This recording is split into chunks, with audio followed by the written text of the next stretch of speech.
The year is 1915. The Western Front has settled into something no one planned for, and no one knows how to end. 2 years into the First World War, the armies of Europe are no longer moving. They have stopped, held in place by the mathematics of modern firepower. Machine guns, artillery, barbed wire. The combination has made open ground lethal in ways that the generals of 1914 had not fully understood when they sent their cavalry forward.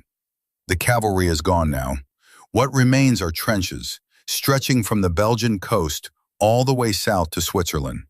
Hundreds of kilometers of dug earth facing each other across a strip of devastated ground called no man's land.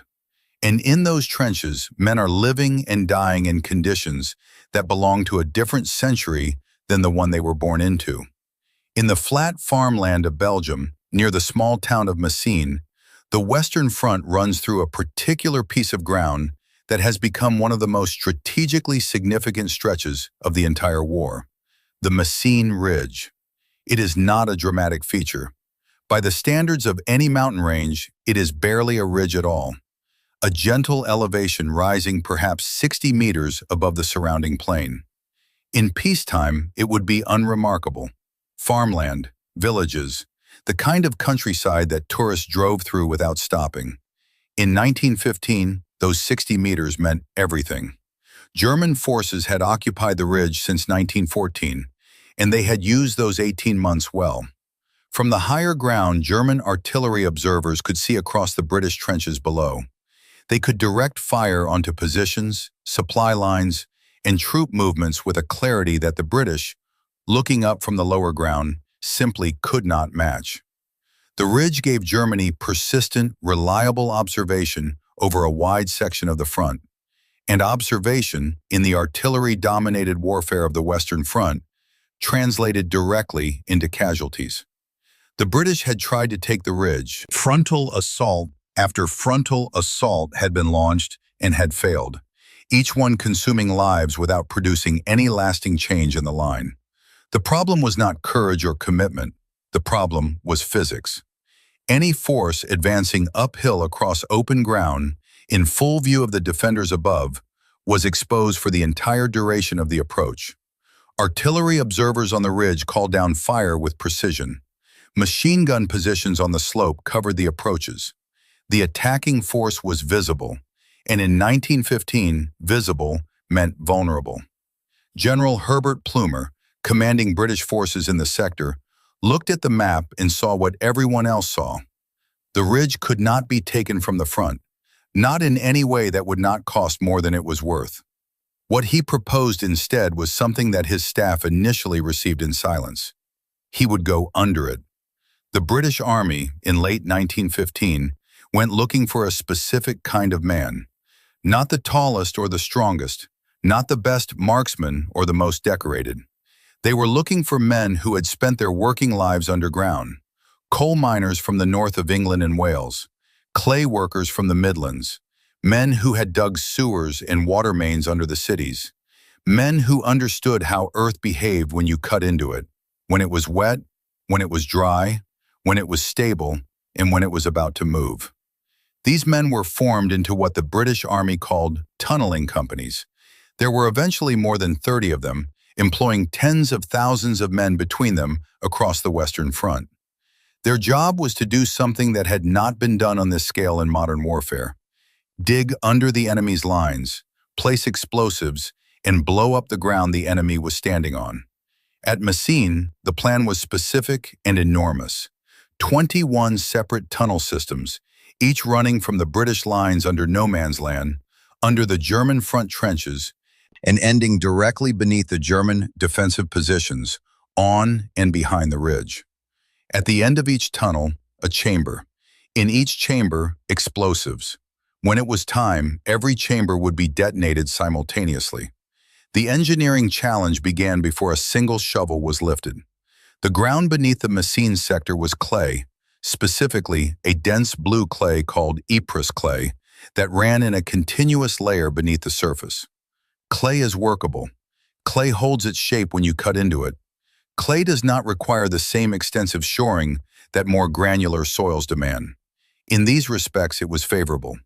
But clay also holds water, and beneath the blue clay in certain areas were layers of sand so saturated with groundwater that they had become almost liquid, what engineers called running sand. Touch this layer, cut into it accidentally, and it would pour through the gap like water through a broken dam, flooding the tunnel, entombing anyone inside it instantly. The technique the tunneling companies developed for working in the clay quietly and efficiently was called clay kicking. A worker lay on his back at a 45-degree angle, supported on a wooden frame, and drove a specialized spade into the clay face using his legs, his feet pressed against the blade, his body providing the force. The advantage was silence. The striking motion produced far less noise than conventional pickwork. In tunnels that were sometimes 30 meters below the ground, where German listening posts above were using sensitive acoustic equipment to detect exactly this kind of work, silence was survival. The tunnels that resulted from this work were narrow, just wide enough for a man to pass through, sometimes barely that. The height varied but was often around 1.2 meters, low enough that men worked bent, moved crouched, and slept in spaces that most people would not consider habitable. Every meter of spoil that was excavated had to be removed, carried to the surface, and disposed of without attracting attention from German aircraft conducting reconnaissance overhead. Sandbags were used, wheelbarrows operated in shifts. The logistics of moving earth quietly, in the dark, over months, became an operational challenge as complex in its own way as anything happening above ground. The men doing this work received almost none of the recognition that went to the infantry above them. They carried no weapons into the tunnels. They wore no medals for their time underground. They were engineers, not soldiers in the conventional sense. And for 18 months, working through the Belgian winter and then the summer, they dug. At some point in 1916, the Germans realized something was wrong. It was not a dramatic realization. It came from the acoustic monitoring systems they had deployed along the front. Sensitive listening devices pressed against the ground, operated by trained engineers who spent their shifts in silence, cataloging the sounds that traveled through the earth. What they began to hear, in certain sectors, was the faint, rhythmic impact of digging, coming from below, coming from the direction of the British lines. The German engineering corps was not caught entirely off guard. Tunnel warfare had been practiced on the Western Front since 1914, and the Germans had their own pioneer units, combat engineers whose tunneling capabilities were substantial. What they now faced was a decision: attempt to locate and destroy the British tunnels before whatever was in them could be detonated, or prepare alternate defenses and accept that some disruption was coming. They chose to act. German counter-mining operations began, their own tunnels, driven down and outward, attempting to intersect the British work. The listening devices became critical. Both sides were now operating in the same space, separated by meters of Belgian clay, trying to locate each other without being located in return. The instrument at the center of this underground intelligence war was the geophone, a device that worked on roughly the same principle as a doctor's stethoscope, amplifying ground-borne sound and allowing a trained operator to determine the direction and approximate distance of digging activity. British tunneling officers would lie flat in the lowest sections of their tunnels, with geophones pressed to the clay, listening for the sound of German workers approaching. German listening teams did the same from their side. When a countermine was judged to be getting close, the response was a camouflage, a small explosive charge placed in the wall of the British tunnel and detonated outward. The camouflage was calibrated carefully, large enough to collapse the approaching German tunnel, but small enough not to breach the surface or damage the British tunnels nearby. Getting that calibration wrong in either direction was consequential. Too small and the German tunnel survived. Too large and the blast propagated upward, revealing the British position on the surface and potentially collapsing their own work. In several documented cases, Tunnels from opposite sides broke through into each other. What followed in those moments was close-quarters fighting of a kind that has few parallels in military history. No room to raise a rifle, no space for coordinated action. Men fighting in darkness, in a tunnel barely wide enough for one person, with whatever they had in their hands, shovels, picks, knives. The accounts from men who survived these encounters are brief and spare in their detail. The language of people who experienced something they found difficult to fully describe afterward. The psychological dimension of the underground war is perhaps its most distinctive feature. Above ground, a soldier had the sensory experience of the battlefield. Visible threats, audible signals, the ability to assess and respond. Below ground, all of that was removed. The threat was invisible, inaudible except through instruments, and could be directly beneath your feet or directly above your head without any way to know which. Men who worked in the Messines tunnels for months describe a specific quality of sustained alertness that was different from the fear of conventional combat. Not a sharp, reactive fear, but a constant, low-frequency awareness that the ground itself might move at any moment, that the silence might mean nothing or might mean everything. The Germans found some of the British tunnels. They destroyed several with camouflets. They collapsed some sections. But the British tunneling program was built with redundancy in mind. Multiple approaches to each mine chamber, alternative routes when primary routes were compromised. When German counter-mining destroyed a section, the work was rerouted and continued. The digging went on. By early 1917, the tunnels under the Messines Ridge were complete. 21 separate systems, connecting to chambers positioned at depths of up to 30 meters below the surface, directly beneath German positions along the ridge. The total length of the tunnel network exceeded 5 kilometers. It had taken 18 months to build. Thousands of men had worked on it in rotating shifts, around the clock, through 2 Belgian winters. Now came the second phase of the problem, filling those chambers with enough explosive material to do what the plan required. The explosive chosen for the Messines mines was ammonal, a mixture of ammonium nitrate, aluminum powder, and other compounds that produced a higher detonation velocity and a larger blast radius than standard military explosives of the period. Ammonal was effective. It was also sensitive to moisture. In the wet clay environment 30 meters underground, keeping hundreds of tons of explosive material stable and functional for months was a genuine technical challenge.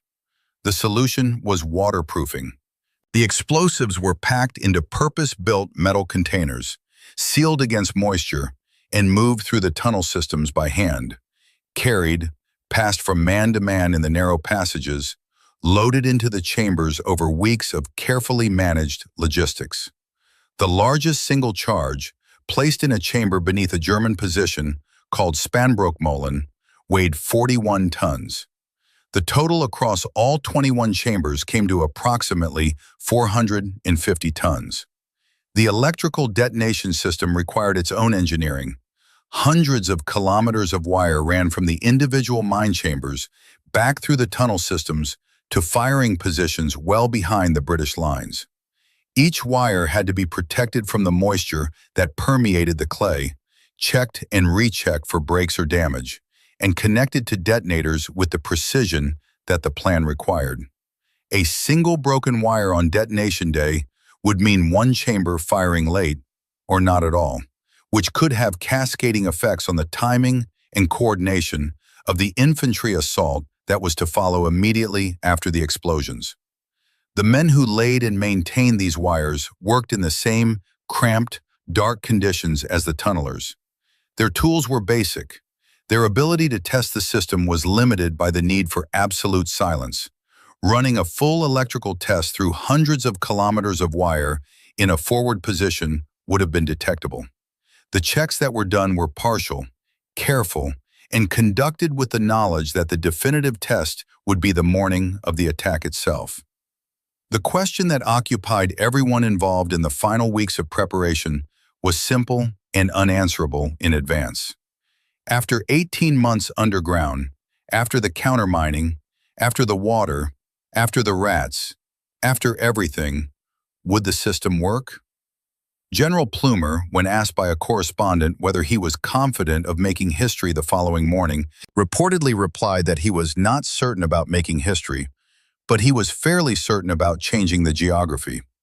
That understatement, delivered on the eve of one of the largest planned detonations in the history of warfare, says something about the man and something about the particular quality of composure that the Western Front demanded of its commanders. The date was June 6, 1917. The detonations were scheduled for the following morning, before first light. In the early morning hours of June 7, 1917, the Western Front fell quiet. This was not normal. The Western Front was almost never quiet. Artillery fire, from one side or the other, at varying intensity, was the constant background of life in the trenches. Soldiers who had been there for months no longer consciously registered the sound of distant guns. It had become part of the auditory landscape, as unremarkable as traffic noise to a city resident. Its absence was the remarkable thing. At 3 in the morning, as part of the preparation for the assault, British artillery along the Messines sector had been ordered to cease firing. The silence that followed was described by multiple accounts as deeply unsettling, not peaceful, but wrong, like the quiet before a storm. 80,000 British and Allied troops were positioned in their trenches, waiting. Officers checked watches. Runners moved through the communication trenches carrying last-minute confirmations. Nobody spoke above a murmur. In the German trenches on the ridge above, the unexpected silence may have been noted and may have caused concern, or it may not have. The routines of trench warfare produced unpredictable lulls, and without knowing what was beneath them, German soldiers on watch in the early hours of June 7th had no particular reason to interpret the quiet as a warning. Some were asleep. Some were at their posts, watching the darkness below the ridge. The night was cold and clear. At the British firing positions, well behind the front line, the men responsible for detonating the mines were at their equipment. The detonation would be electrical, a current sent through the wires to each chamber simultaneously, triggering the detonators, setting off the charges in sequence, timed to be essentially instantaneous. The firing officer checked his instruments, confirmed the connections, and waited for the precise moment specified in the orders. The moment arrived at 10 minutes past 3 in the morning. He pressed the firing key. 19 of the 21 mines detonated. What followed is described in dozens of surviving accounts, from soldiers in the British trenches, from officers observing from behind the lines, from civilians in villages miles away, and from German survivors. The descriptions share certain elements, the sequence of sound, light, and physical sensation, but differ in the details that any individual observer would notice, depending on their position and the particular mine nearest to them. From the British side, the ground rose. Not in one place, in 19 places simultaneously, along a front of several kilometers. The earth that had been carefully tunneled beneath for 18 months erupted upward in columns of fire and debris that rose hundreds of meters into the pre-dawn sky. The sound, described variously as a single enormous crack, as a rolling thunder, as something that preceded all sound and went through the body before it reached the ears, was heard at distances that still seem extraordinary. 220 kilometers away, in London, the Prime Minister was at work in his office in Downing Street. He heard it. At 3:10 in the morning on June 7, 1917, the largest man-made explosion in human history, up to that moment, occurred beneath the Messines Ridge in Belgium. 19 mine chambers containing a combined weight of approximately 450 tons of ammonal detonated within seconds of each other along a front of roughly 15 kilometers. The physical effects were recorded and later studied with scientific precision. Seismographs in Switzerland, neutral, uninvolved Switzerland, nearly 1,000 kilometers from Belgium, registered the event as an earthquake. The readings were distinct and unambiguous. What the instruments were detecting was not a natural seismic event, but the propagation of shock waves through the Earth from the simultaneous detonation of nearly 500,000 tons of high explosive. The surface effects were immediate and total. The hilltops and ridgeline positions above the mine chambers ceased to exist as features of the landscape. Where German defensive works had stood, trenches, bunkers, observation posts, artillery emplacements, there were now craters. 19 separate craters, each measuring tens of meters across and 15 meters or more in depth, arranged along the former ridgeline. The topography of this section of Belgium was permanently altered in a matter of seconds. The shock waves traveled outward through the earth and upward through the air. The atmospheric concussion from 19 simultaneous large detonations produced an overpressure wave that moved across the battlefield and beyond. Men in the forward British trenches, hundreds of meters from the nearest detonation, were knocked from their feet by the physical force of the air displacement. The sound that followed, after the initial pressure wave, which moved faster than sound, was described as arriving separately, as a secondary event, a rolling thunder that continued for several seconds and then echoed off the flat Belgian horizon for longer still.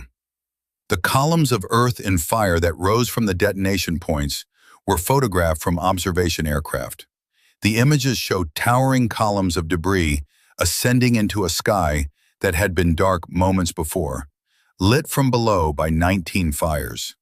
The photographs are extraordinary documents, and they were taken under conditions that required the pilot to be positioned and ready at the moment of detonation, meaning that on the British side, a significant number of people were watching when it happened, having been told precisely when to look.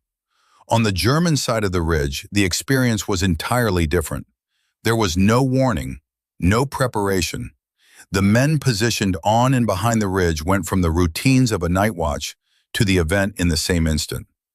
What had been ground beneath their feet became, for those directly above the chambers, something that no previous military training or experience had prepared them for.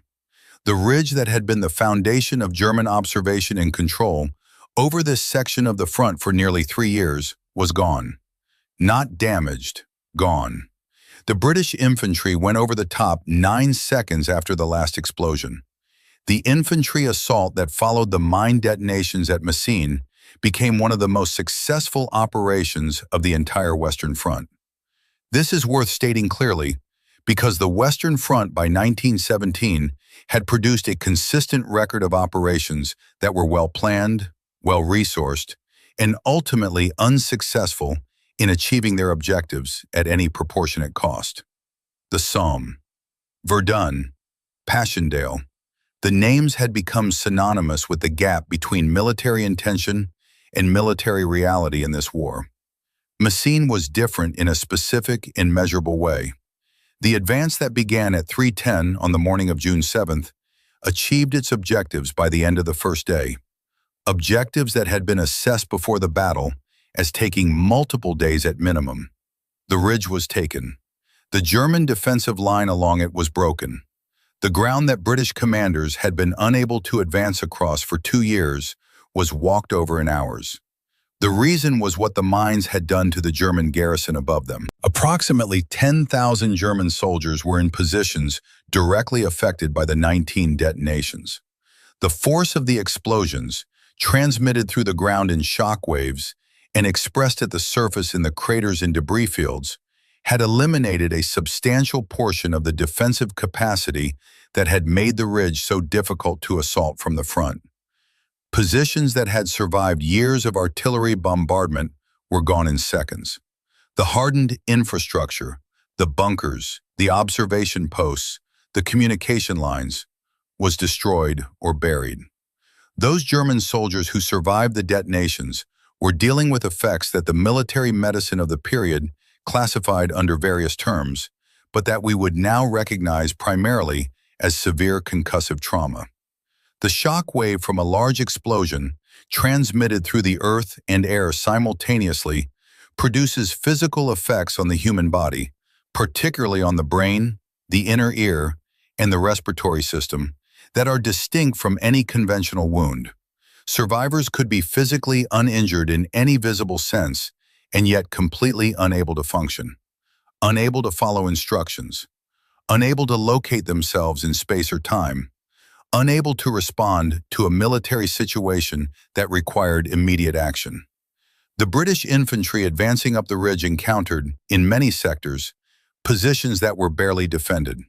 German soldiers surrendered in numbers that had not been seen in the same sector in years, not because their courage had failed, but because the physical capacity to organize and execute a coordinated defense had been disrupted in a way that artillery, which they had survived for 3 years, had never managed to do.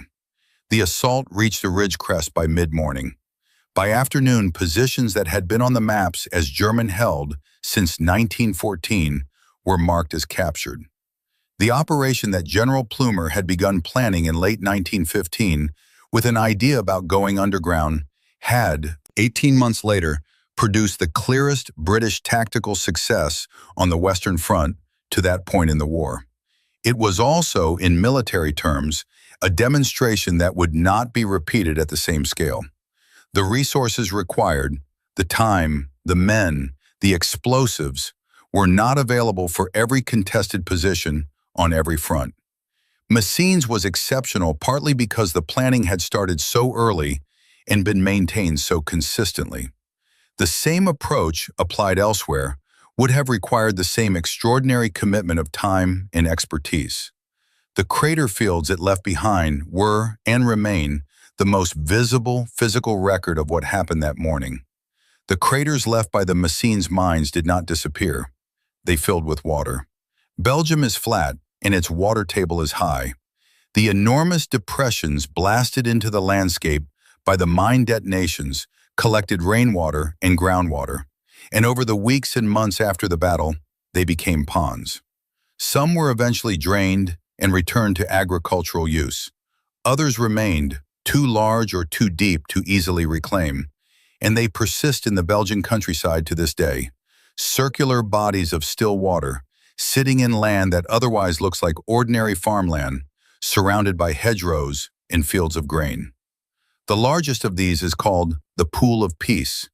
It occupies the crater left by one of the largest mine detonations, the Spanbroek Molen mine, which contained 41 tons of explosive in its chamber. The crater it created was approximately 75 meters across and 15 meters deep.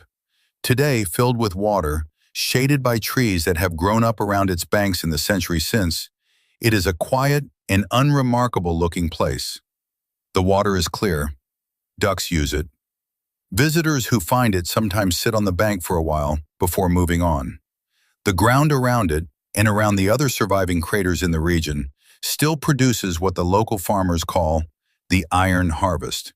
Every plowing season, agricultural equipment turns up metal fragments from the First World War, shell casings, wire, equipment, and sometimes unexploded ordnance. The soil of the Messines sector has been farmed for a century since the battle and still yields material from it. Bomb disposal units in Belgium respond to iron harvest discoveries regularly, treating them as a routine part of the agricultural calendar. 2 of the 21 mines did not detonate on June 7, 1917. One of these 2 unexploded charges was located and neutralized after the war. The other was not. Its general location was known, but its precise position was never established with sufficient confidence to excavate safely. It remained in the ground, an estimated considerable quantity of ammonal, sealed in waterproof containers, somewhere beneath a Belgian farm field in the Messines sector. In 1955 it was found, not by engineers or archaeologists. Lightning struck the ground in the approximate area of the unexploded mine, and the electrical discharge triggered the detonation. The explosion was significant enough to be felt in the surrounding area. It killed a number of cattle. No people were hurt. This left 1 mine still unaccounted for. As of this recording, the last unexploded Messines mine, placed in the ground in 1916 or early 1917, sealed in its waterproof containers containing its original explosive charge, is still there, under a field somewhere in Belgium. The Belgian authorities know its approximate location. There are no current plans to excavate it. It is assessed as stable, as it has been for more than 100 years. It is, in the most literal sense, a piece of the First World War that has not yet ended. The Battle of Messines has been studied by military historians for a century, and the broad outlines of why it succeeded where other operations failed are well established. But there are dimensions of what happened on June 7, 1917, that become more interesting, not less, when examined through the lens of what we now understand about physics, geology, and human physiology. The question of how the explosion was heard in London, more than 200 kilometers away, is one that acoustic scientists have examined in some detail. Sound under normal atmospheric conditions attenuates with distance in ways that should have made the Messines detonations inaudible at that range. What the acoustic record suggests is that specific atmospheric conditions on the morning of June 7th, temperature gradients, wind patterns, the particular state of the air column over the English Channel, created a channel effect that concentrated and directed the sound energy in ways that extended its effective range dramatically. The Prime Minister in London was not simply very close to a very loud explosion. He was the fortunate recipient of an atmospheric accident that happened to route the sound of 19 simultaneous large detonations across an unusually long distance with unusually little attenuation. The seismic record from the Swiss instruments raises different questions. The Earth transmits energy from large detonations as seismic waves, but the efficiency of that transmission depends enormously on the local geology, the composition and layering of the rock and soil between the source and the measuring station. That Swiss instruments recorded the Messines event at all, at the distances involved, suggests that the specific geological conditions of northwestern Europe on that morning were favorable to transmission. The Ypres clay that the British tunnelers had spent 18 months working through is, paradoxically, a reasonably good medium for seismic wave propagation under certain conditions. The same material that had muffled the sound of their digging from German listeners above was, at the moment of detonation, efficiently conducting the energy of the explosion outward through the Earth. The geological transformation of the Messines sector itself, the permanent alteration of the landscape by the craters, is still visible in aerial photographs and satellite imagery taken today.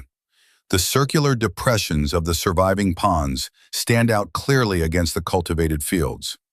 The underlying structure of the ground in the former crater areas has never returned to its pre-1917 state. The blast that removed the tops of the ridgeline features rearranged the subsurface geology in ways that drainage patterns and soil composition still reflect. The human physiological record is perhaps the most sobering dimension. The medical documentation from the German forces affected by the Messines detonations, collected, translated, and analyzed by military medical historians in the decades since, provides one of the earliest systematic records of what we now call blast-induced traumatic brain injury at scale. Men who were physically outside the lethal radius of the explosions, who had no visible wounds, who appeared to observers to be intact, were nonetheless functionally incapacitated by the shockwave that passed through their bodies. Unable to process information, unable to respond to commands, unable to orient themselves spatially or temporally. In 1917, military medicine had limited vocabulary for this condition. It was called shell shock, or sometimes simply confusion. A century of neurological research later, we understand the mechanism, the rapid compression and decompression of brain tissue produced by the overpressure wave, the microstructural damage that does not appear on surface examination, the disruption to the electrochemical systems that coordinate thought and action. Messines did not create this phenomenon, but it produced it on a scale and in a form documented carefully enough that it has become one of the landmark cases in the historical study of blast injury. The town of Messines in Flemish, is a small place. A few thousand people, a market square, a church, a cluster of streets. It sits on the ridge that was the center of 3 years of fighting and one of the largest planned explosions in military history. The ridge itself is now, again, farmland. The craters that were not converted to ponds were filled in and cultivated. The trenches have been leveled. The barbed wire is gone. The shell craters that cover the Ypres salient so densely that they appear on topographic maps are here too, though they have been softened by a century of Belgian winters and growing seasons. What remains beyond the physical landscape is a body of history that has been studied and argued about and commemorated in ways that are still evolving. The central figures of the Messines tunnel operation are not the generals who ordered it or the infantry who advanced after the explosion.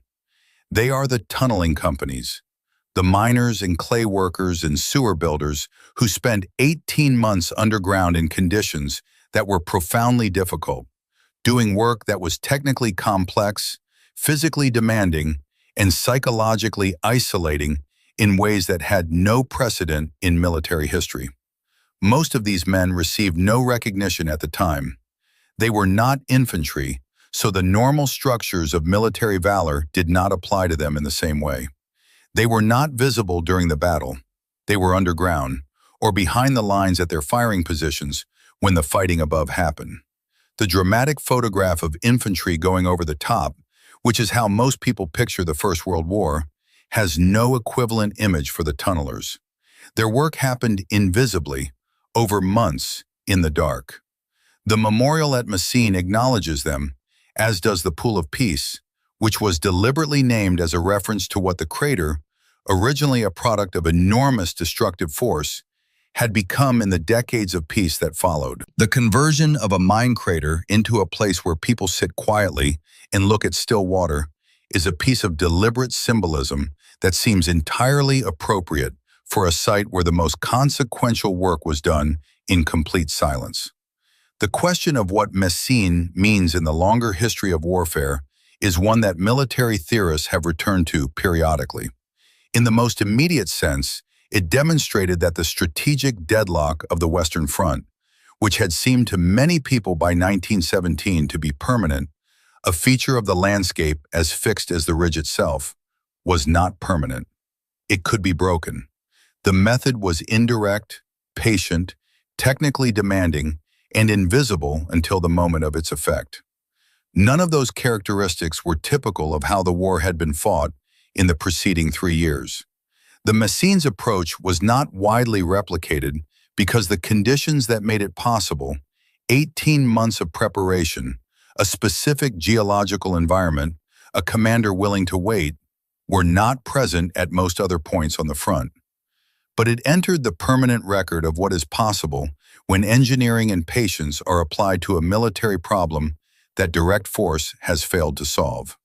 Below a farm field in Belgium, the last mine sits in its chamber, 107 years in the ground, the ammonal in its sealed containers, placed there by men who are long dead, waiting for a moment that, if the assessment is correct, will never come.